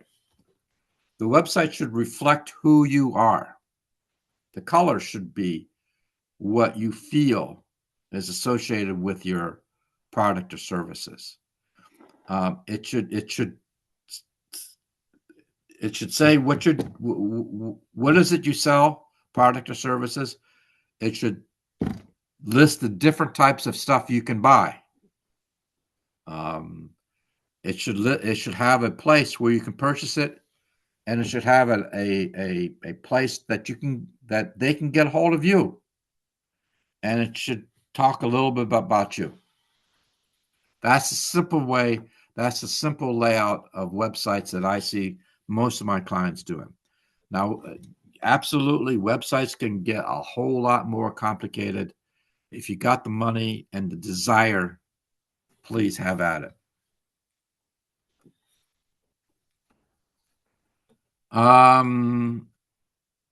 Okay. Let's talk about this a little bit. When you get back to marketing and you talk about these past 15 or 20 pages have all been about customer acquisition. How do you get customers to your business? That's the whole point of marketing. How do you get customers to your business? And like I said before, you're going to get down to the day where you are ready to launch your business. And some of the things that can help you a lot is finding databases of potential customers. I did that. One of the greatest pieces of software that I used religiously was LinkedIn. Some of you may have used it already, but LinkedIn is a social media application that businesses go to and record who they are and contact information. And then it starts with, there's all kind. You can look for a job. I used it to search for new customers, and there's a way I did that. So that's how I did it. You can buy databases. You can purchase databases of people that would be interested in your product or service. And there's all kinds of databases out there. Email marketing, I tell you, I'm not a big fan of email marketing. When I was working corporate America, and even when my wife was working, 50 times more stressful for me. She'd get 300 emails a day. 300. I'd get at least 100.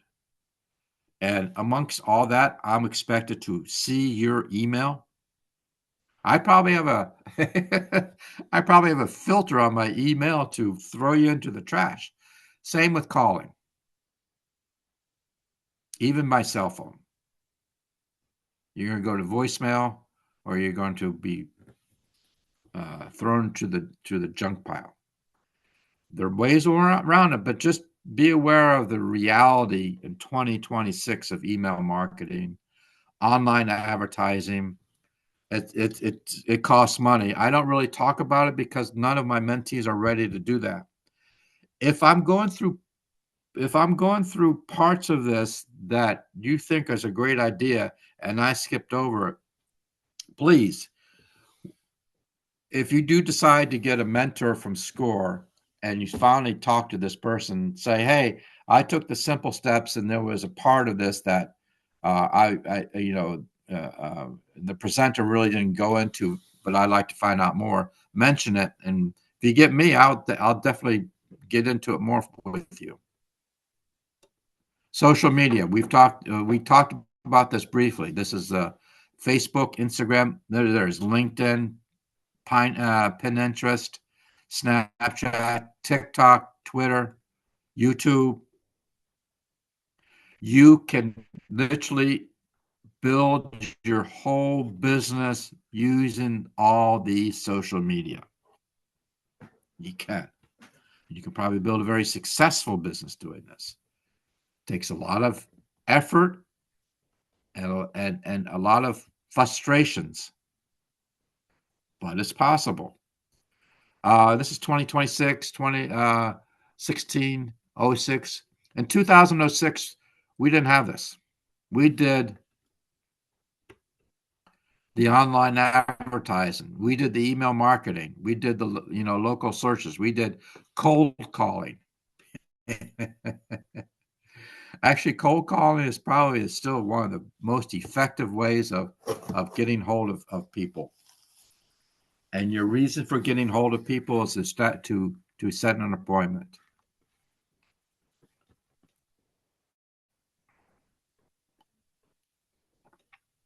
With your marketing plan in place, your next step is the financial planning.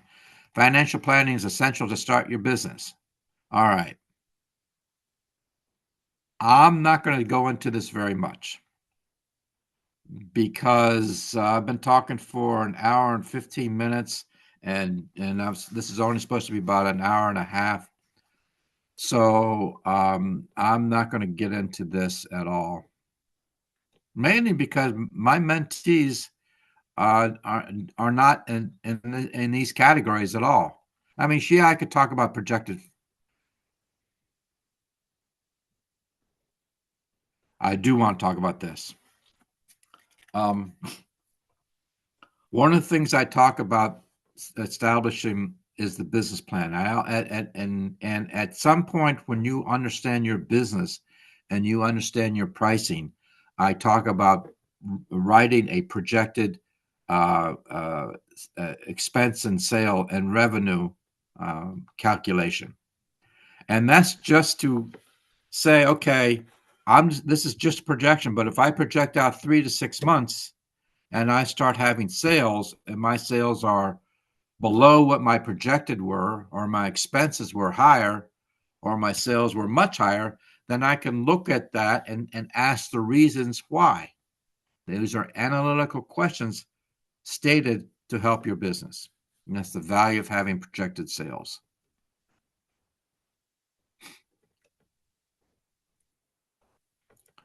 So I apologize for sliding through this. Financial matters. Understanding financial statements. I apologize if you're looking at this. I hope I'm not giving you a headache. Cash flow statements.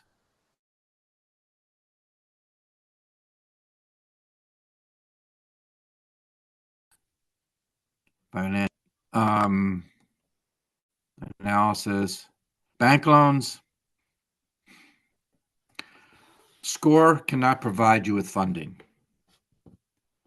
And the Small Business Association does not provide funds to small businesses. What we do is we talk to you, or I don't talk to you. The SBA talks to you about what your needs are, and they will point you towards a local lender that might be able to help you. And understand 90%, 95% of banks and lending institutions do not loan money to businesses that have not been in business at least 3 years, maybe 2, but at least 3 years. If you're looking for money to start your business up, you're going to have a hard time.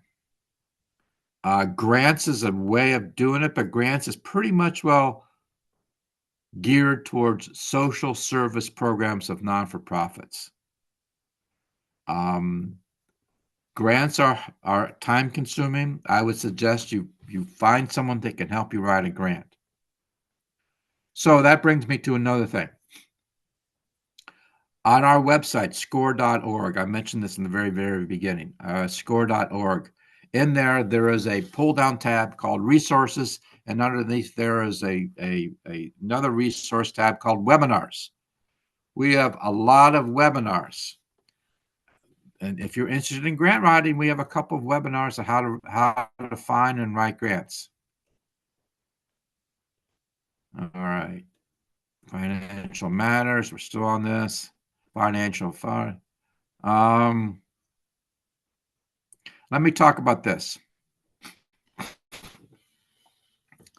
Non-for-profits and the only reason I'm talking about this is because some of you who are listening might want to start a non-for-profit.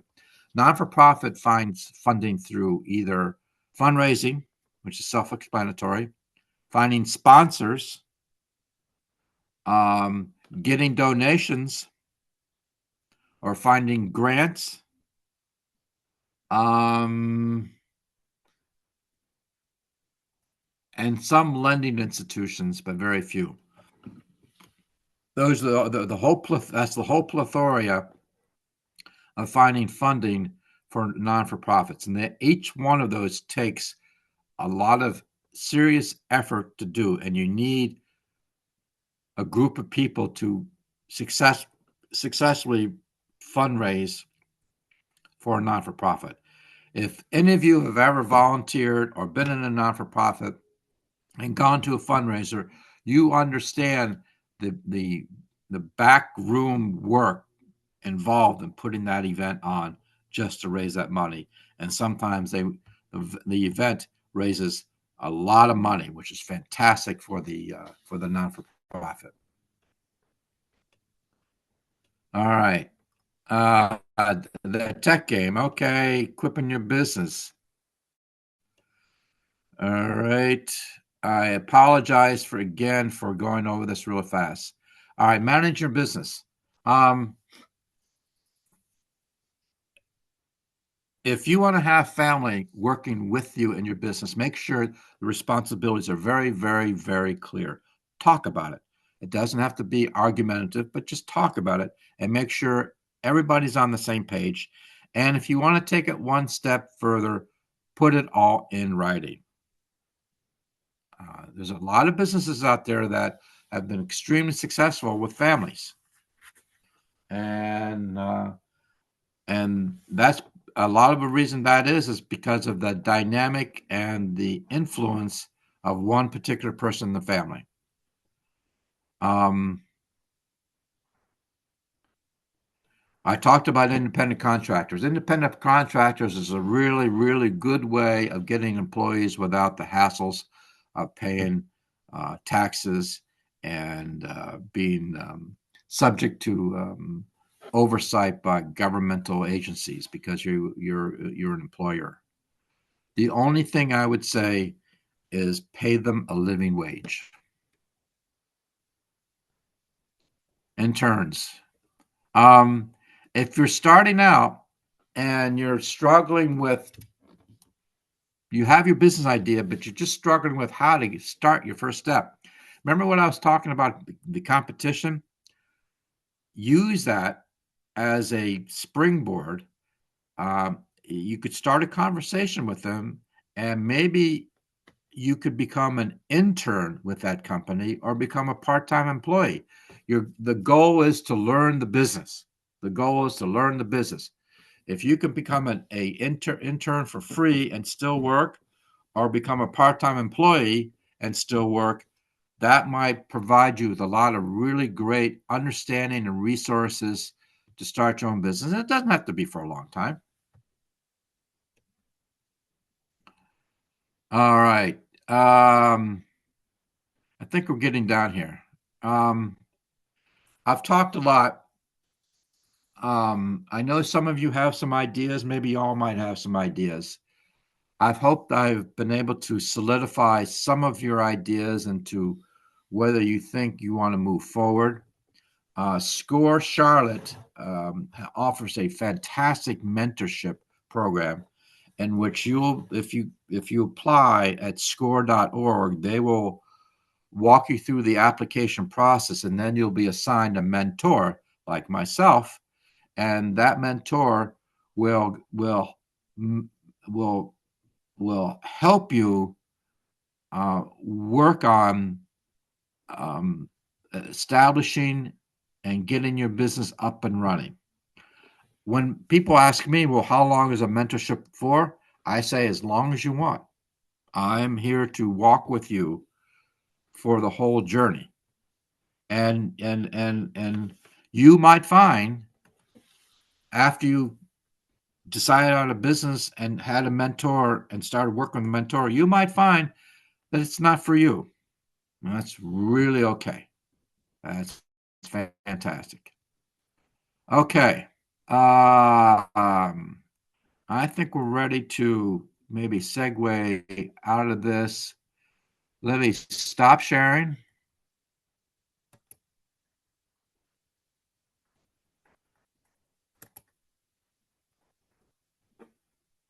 There we go. Jeremy, still with us? Yep, I am. All right. Hope I So didn't put you to sleep. no, you're fine. It's interesting to see how they changed the presentation because it was still the old slide deck last Oh, time I my started goodness. this. I It won't. looks like they put a lot more information. I've never seen the actual guidebook before, so Yes. um, Yes. This is the first time for me. Before I get started, I do want to just take a moment and make sure there are no questions for Eric, right? Yeah. Okay, I'm Let me see. terrible. I'm terrible with names. Yeah. Um, I'm the old I'm white guy. I'm available. Well, yeah, I know the feeling.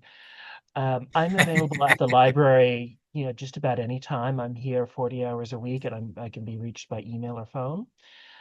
So I'm, like I said, pretty much always here for you. So if you have questions for Eric, now's the time. I'd rather spend, a little bit more time with him getting your questions answered because you can reach me at any time. I see some comments here that apparently came on while I was talking. One says, with partnership, make sure you have an operator's agreement if you're doing a partnership. Thank you. Very good point. Excellent point. That's just further protection for the partners. Yep, I did an LLC for my business to protect myself as a new small business startup.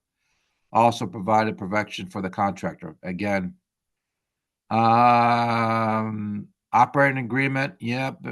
Seems like everybody's agreeing with me here, Jeremy. Well done, Peter Erica. Establishing a separate entity helps protect your assets. It does. Ensure that you keep business finds a separate commingling funds with your personal account. Yeah, I didn't even talk about that. Let me be real brief before Jeremy jumps in. I got 5 minutes left before 7 o'clock. Like I said, you're fine. Take as much time as you need. All right, thank you. I tell all my mentees, in fact, hey, everybody, you can see who I am. I tell all my mentees, establish a business account. Any revenue that you get in, put into that business account. And out of that business account, you'll be able to pay for the expenses of whatever product or services that you're offering. And hopefully there'll be a profit. Now, profits are very, very, very important. Really important. As important as a business plan. And here's why. You can take that profit and you can go have lunch. Take your wife out. Have a good time. The smart thing to do with your business profit is to reinvest in your business. And that you can be done a couple options. One, establish an emergency fund. We all know what this is. Set a goal. The most traditional goal is 6 months of operating expenses in the emergency fund in case something catastrophic happens to your business. At least you have that emergency fund to tie you through until things get better.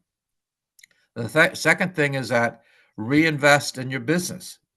A lot of different ways. You can reinvest in your marketing plans. You can perhaps get that brand new advertising venue going. You can perhaps buy, some new equipment. Whatever it is, reinvest in your business. Keep good records from it can be as simple as an Excel spreadsheet. Here's my expenses. Here's my revenue.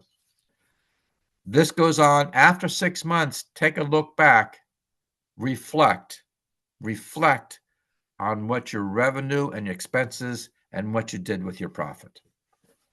So thank you for that, about that comment. Business insurance isn't that pricey. It's not. But State Farm will not insure all types of businesses. I know. I said State Farm because that's mine. I could have said, I don't know, Geico, I guess. Co-mingling inventory for rates of moving the person. All right. This was just another comment about revenue coming in. Can you have several services under one umbrella of a specific business? Yes. Thank you for asking that. I actually have a mentor that has an LLC that's called ABC Enterprises. And under ABC Enterprises, he has a XYZ moving company and YCM lawn care. So that afforded him, please. There are some legal advantages to doing that. I can't tell you what those are because I'm not an attorney, but you can keep several businesses under one LLC.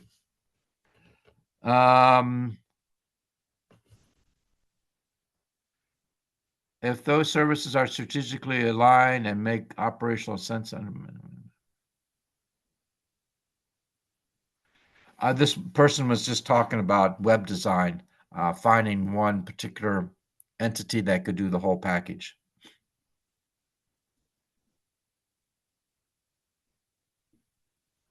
All right. This person was from Raleigh, North Carolina. There is a Raleigh score.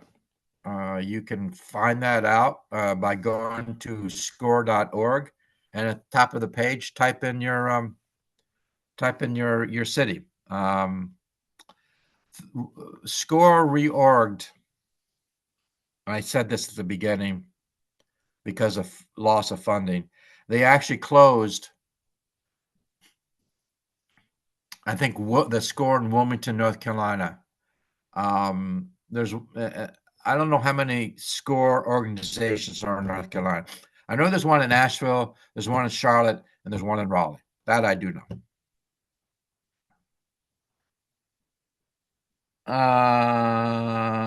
Right.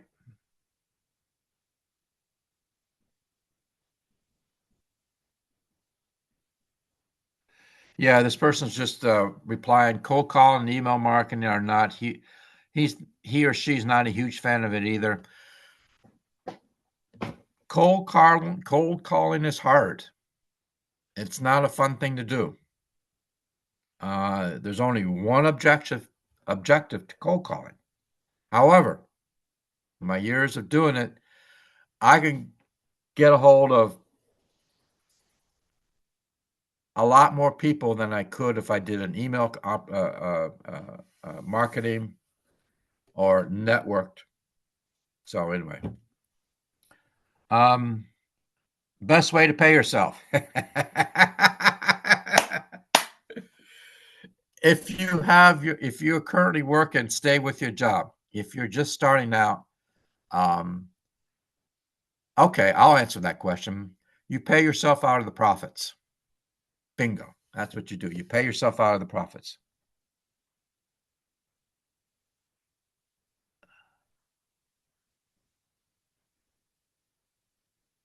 Okay, this is a good question. If you're working a job and saving money to start a business, how do you categorize those funds you use to make purchases if you don't have any capital per se? All right. If you're saving money for your brand new business, that is capital. That's your startup capital. You've identified it as a startup capital. To make it even safer, take that startup capital and open a business account.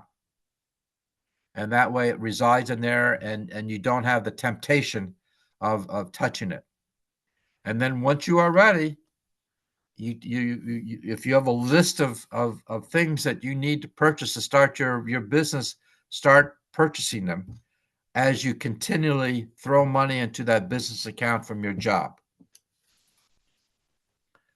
Once your business has started up and you have revenue and you have expenses, and if your revenue is more than your expenses, then that's the profit, and then you get back to those options that I talked about earlier. Let's see here. And I think that's it. All right, Jeremy, why don't you take over? Okay, there we go. All right. So let me start by sharing my screen there. So the first place to start is the library's website. Most of the resources that I'm going to talk about are available statewide. There is one that is only available through the Charlotte-Mecklenburg Library. It's not covered by the entire state. And then there's one that might be covered by the state, but I'm not sure because the resource itself is covered statewide, but the specific book I'm going to show you might be specific to our collection. I've actually tried calling other library systems and gotten contradictory answers, so I think it's not statewide, but I'm not sure. But for anyone who is in Charlotte, you will need a library card to access just about all of these resources. If you already have a library card, great. If you do not have a library card and you live here in Charlotte, you can go to cmlibrary.org and then hours and locations here to find your nearest branch. Or you can go online and apply for a library card through the website. You just have to upload proof of identity and prove that you live in Mecklenburg County. If you do not live in Mecklenburg County and you want access to some of the resources that we have here that are not available statewide, you can still go to the library cards section here and apply for a non-resident library card. However, that unfortunately is not already covered by your taxes the way it is with Mecklenburg County residents. So it would invoke a $45 annual fee per household. So, it would work for the entire household.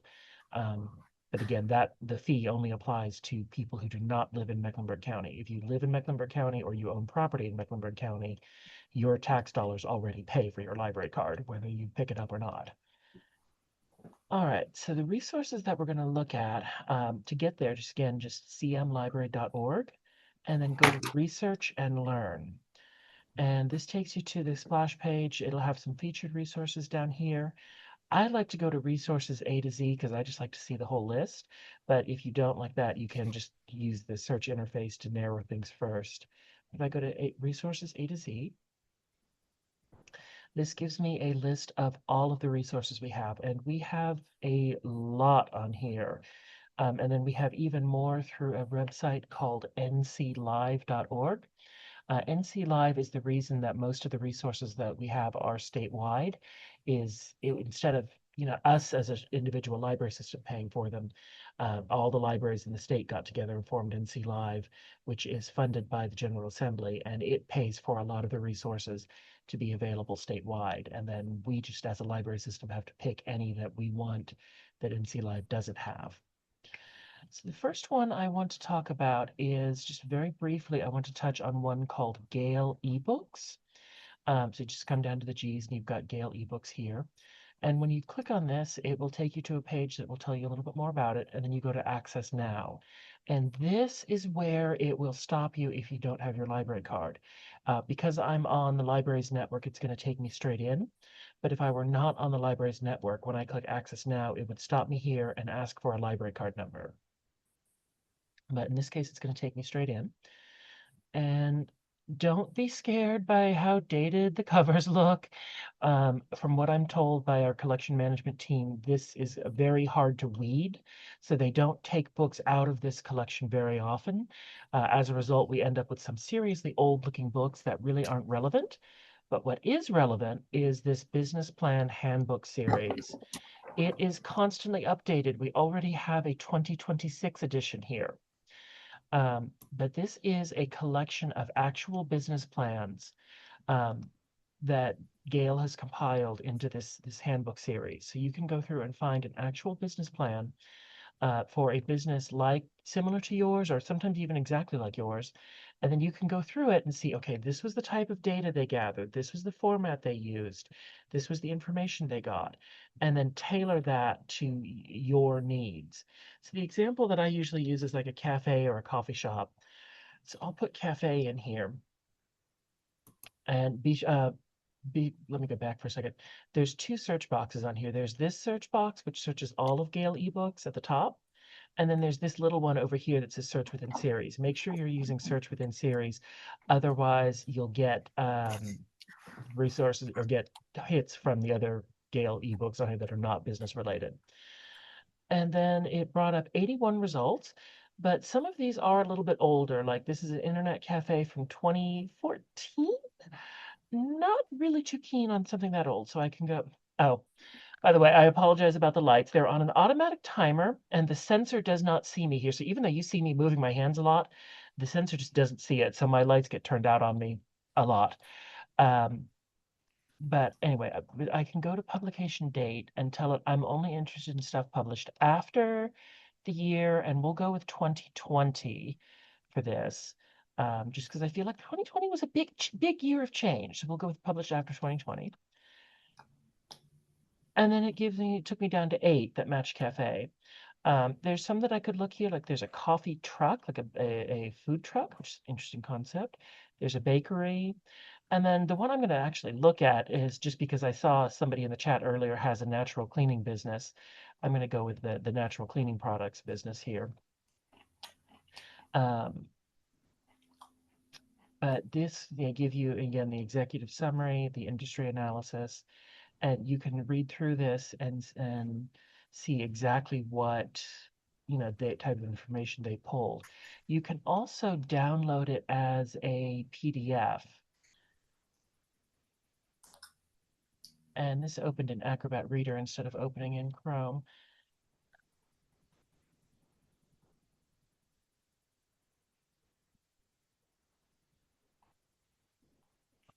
There we go. Now it's opening in Chrome. Normally, I vastly prefer Acrobat Reader to Chrome, but so this loads it in a little bit more of a clean format than the web-based version, but it allows you to see, again, exactly what they put in, what they formatted, and so you can pull all of that for yourself from the next group of resources I'm going to show you.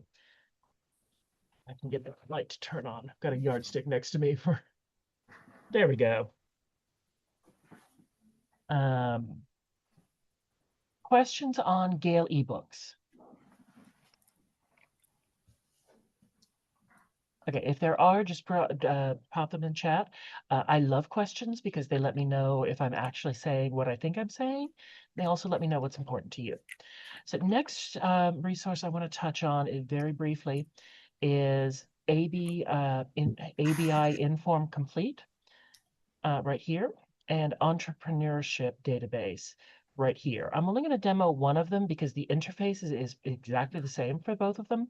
There's some cosmetic differences, but the interface is the same because they're both from a company called ProQuest that is like a big data aggregator, database provider. But these allow you to go in and search for business-related reports, trade journals, academic journals. Oh, go away. They have things like SWOT analyses. If you're not familiar with that, SWOT is strengths, weaknesses, opportunities, and threats. When I spell it out, I always want to say strengths, opportunities, weaknesses, threats, which is not SWOT, but whatever. So lots and lots and lots and lots and lots of information in here. I like to check this full text box because that limits it to just what's in the database. So if there is something where a journal published an article about something, but ProQuest doesn't have the right to publish the text of the article, they will publish the citation so you can see that the article ran in the journal, but you can't actually read it in the database. Full text gets rid of that so you can only see what you can actually read. If you're doing a really deep dive into a subject, turn full text off. But then you would put your search terms in here and hit search, and it would bring up the results. If you want to know more information about searching these type of databases, check in with any of the libraries, and we're happy to show you. Then where I want to spend most of my time today, one other last quick database that we have. We do have access to LinkedIn Learning here. If you're not familiar with LinkedIn Learning, they provide video classes on a huge, huge variety of topics, like tens of thousands. Of courses, and it's short video segments that are strung together into sometimes multi-hour long courses on on technology related topics, on business related topics. So they have several classes on like marketing, some on digital marketing, some on media creation, things like using Microsoft Excel or using QuickBooks or using just about any kind of software you want to name.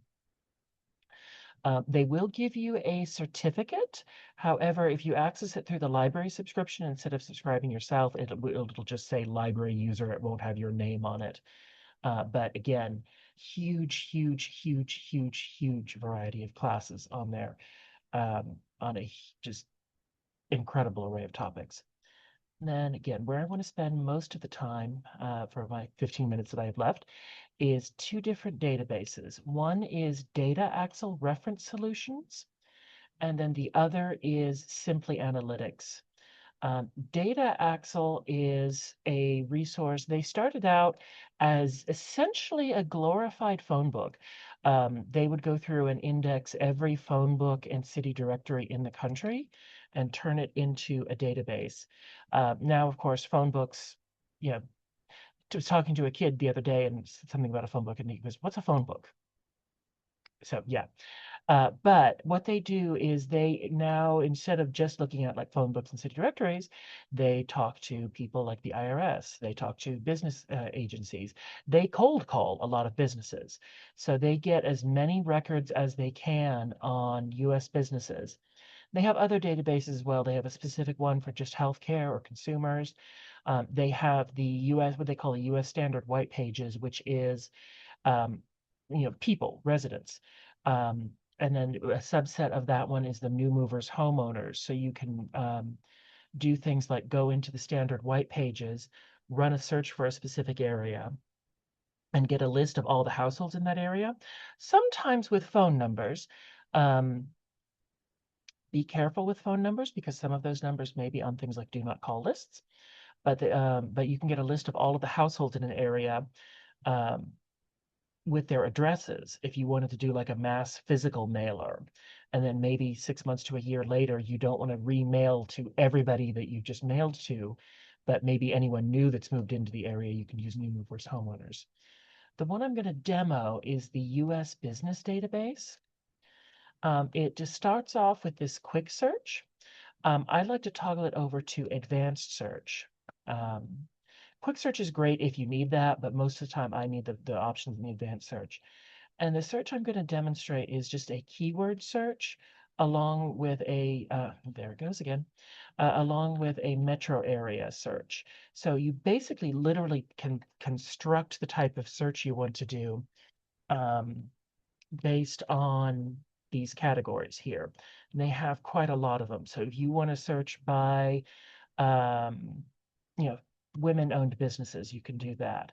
If you want to search by a specific area code, you can do that. If you want to look at a county, if you want to look at, look for a specific person, all of that is there. You just check the ones you want and it adds them to the search in the center. So the way the keyword search works is it will ask you if you want to search all SICs or just primaries, or all NAICS or just primary NAICS. If you're not familiar, SIC codes and NAICS codes are both types of industry classification codes. SICs are older, not really being updated anymore, but still very widely used. NAICS codes are newer, updated more often, but they're not always used with every organization, and they sometimes look at the world a little bit differently. So some people prefer one, some people prefer another. But I'm just going to stick with the SIC. And so I'm going to put coffee in. And what it will do is give me a list of SIC codes that match the word coffee. So I can say, like, I want to look at coffee and tea. Not really interested in manufacturing, not really interested in wholesale. I'm thinking more about like an actual coffee shop. But I can scroll through and I can click on as many of these as I want. And each time as I click, it will add it down here. So I'll go with like bakeries retail. I noticed the SIC code for coffee shop didn't really come up in my initial search. So I can go back and search specifically for coffee shops, and it brings up again baker's retail there, but there's coffee shops there, espresso bars. And if I were doing this for real, I'd go through and think about other possible competitors and try to add this in there. By the way, the point of this search, by the way, is to get an idea of how many competitors I have in the area and where they're located. But I can go through and again, add as many as I want. And then I can come down here and add a geography. So I'll start by selecting North Carolina as the state. And because I'm looking at metro area, there's Charlotte, North Carolina, South Carolina here. So this is kind of looking at Charlotte and around Charlotte a little bit, not just the city of Charlotte.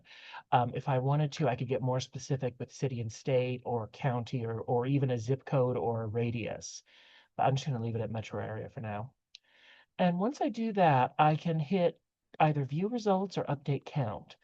Update count shows me a preview of how many results I'm going to get based on that search. And once I get a number that I'm happy with there, I can go to view results and actually see the results. I can always go back and revise that search anytime. So if I accidentally hit view results when I wanted to hit update count, it doesn't matter because I can always go in and revise. And this gives me a list of all of the results that match my search criteria. And I can click on any of these to get more information. I'm going to use Archive here because they are a coffee shop just up the street from me that the library works with. So I know a little bit about them. Because they are a very small business and they're not very old, there's actually not a lot of information in here. But it tells me here's like the SIC codes they work under. Here's the NAICS codes they work under. Here's the number of employees. Here's their approximate sales volume and their hours. Stuff like that. And I can go back to get back to the list. Another small business that I've used in the past that's been around a bit longer and is a bit bigger is, oh, last time I did this. I must have done something differently. Last time I did this, 25 took me right to where I wanted to be.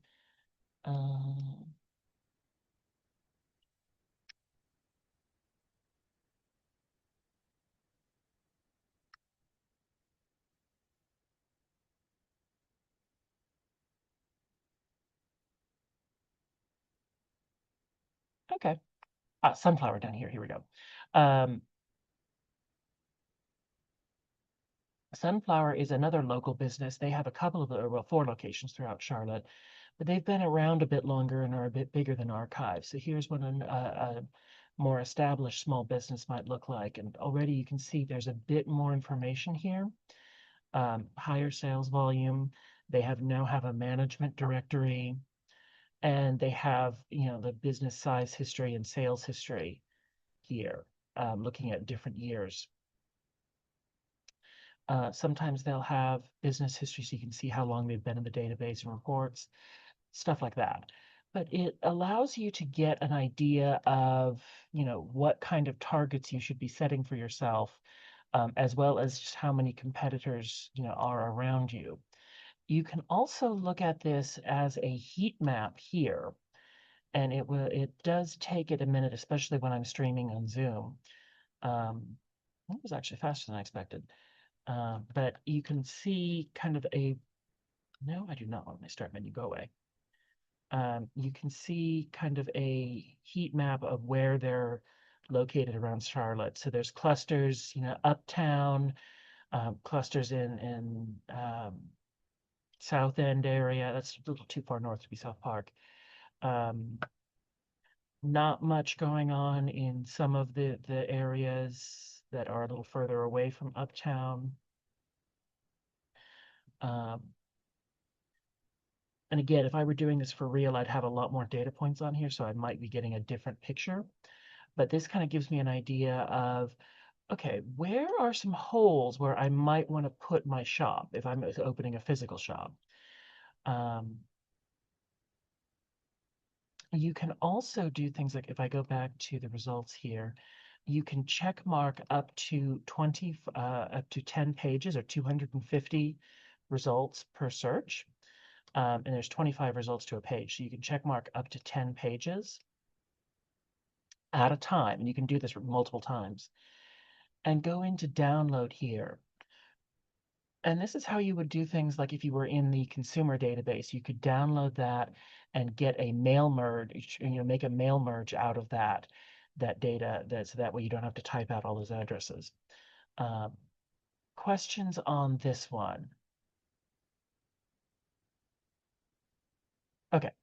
If there are questions, let me know. And then I'm going to wrap up my time by going into Simply Analytics, which is probably my favorite database. It's a lot of fun.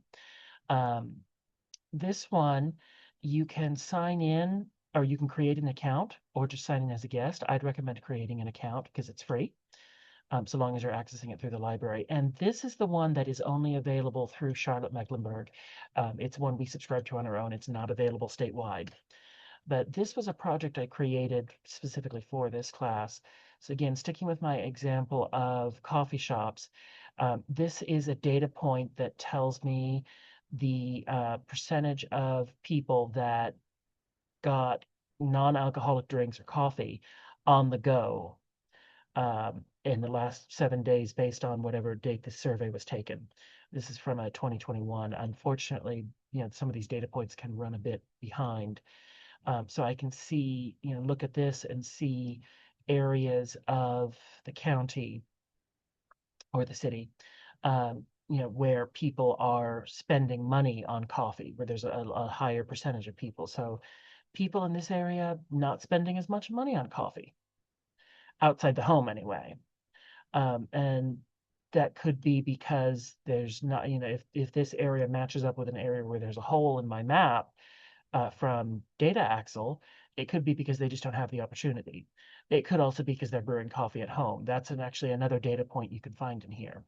But Simply Analytics has thousands, literally thousands of data points on a huge variety of topics ranging from, consumer demographics to health issues to the age of housing to access to transportation to, poverty to lifestyles to, even in some cases, consumer attitudes toward things, like how people feel about giving toward nonprofits.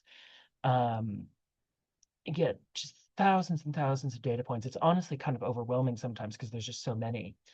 And if you signed in, you can actually save these so you can keep working on them so you don't have to find the data points each and every time. But like these are some of the more interesting ones that I thought about. Like, a coffee shop sometimes doubles as an office. So the percentage of people who use the internet at a coffee shop mainly. And again, there's quite a few areas where there's a lot of people that use the internet at coffee shops. Right. Um, the other map, you'll notice the high desirable areas that I wanted, I colored green. You can do that by just clicking on the color and you can click there. And now instead of using being a monochrome shade of red, you can make it whatever color you want. You can also track businesses in Simply Analytics, similar to Data Axle. However, that's not Simply Analytics' main focus. So it's not as complete and it's not as functional as Data Axle. So I recommend kind of using the two together, and like using Data Axle to find where the businesses are and Simply Analytics to find out like where people are spending money or how people feel about things like that. You can also, the last thing I'll say with this is once you get a map that looks like, that shows what you want, you can export that map in a variety of formats for example, inclusion in your business plan. And that, I think, I've got about 2 minutes left. I want to be respectful of all of your time. So I'll stop there. Are there any questions or thoughts before I share my final thing with you? Okay, if there are, please put them in chat. Again, I love questions. So the very last thing I want to share is you can actually book an appointment with a librarian, one-on-one. If you go to cmlibrary.org, you can go to programs and events, and then you can go to, if you scroll down a little bit, you can go to book a one-on-one tech tutor appointment right there, and then just the big book appointment button. And you can book an appointment specifically with Yolanda, who is, this is just online, but she is one of our business liaisons. She's the one that coordinates the library's portion with the SCORE classes.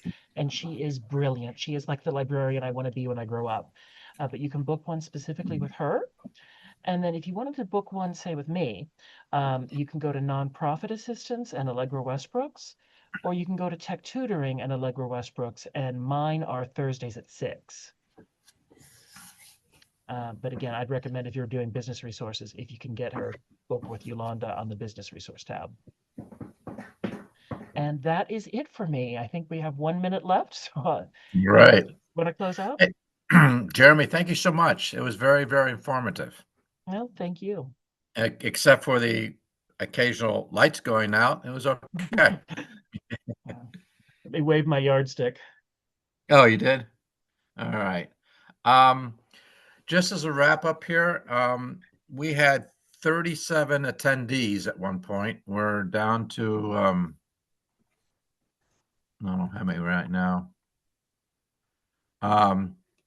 Anyway, it was a good population. Thank you everyone that has stayed on here at 7:30. I hope everybody took away something from our talks, what Jeremy said and my discussion. And I want to emphasize again, you all are at the stage where you are thinking about starting a small business or you have already started a small business and something perked your interest to come and listen to us talk about simple steps, small businesses. I want to ask you to take that one step further by applying for a mentor. A mentor can help you dramatically. I can push you, or walk you, assist you to the next step in your evolution as a business person. So go to score.org. On the score.org homepage, there is a big old button that says, I want a mentor. And push on that. There'll be some questions asked. You'll be interviewed by, I think, 2 people. And they'll ask you some questions, and then you'll be assigned to a mentor. We're all very, very welcome. So this is about it. I want to thank everybody. So have a good night, everybody. And before everybody hangs up, stop. This was Simple Steps 1. We have Simple Steps 2 and 3 combined into one seminar, and Simple Steps 4 and 5. I think those simple steps are marketing, and the other one is finance. So everybody have a good night. Thank you so much. Jeremy, thank you so much. Take care. Thank you. You all have a wonderful evening. All right. Bye-bye, everybody.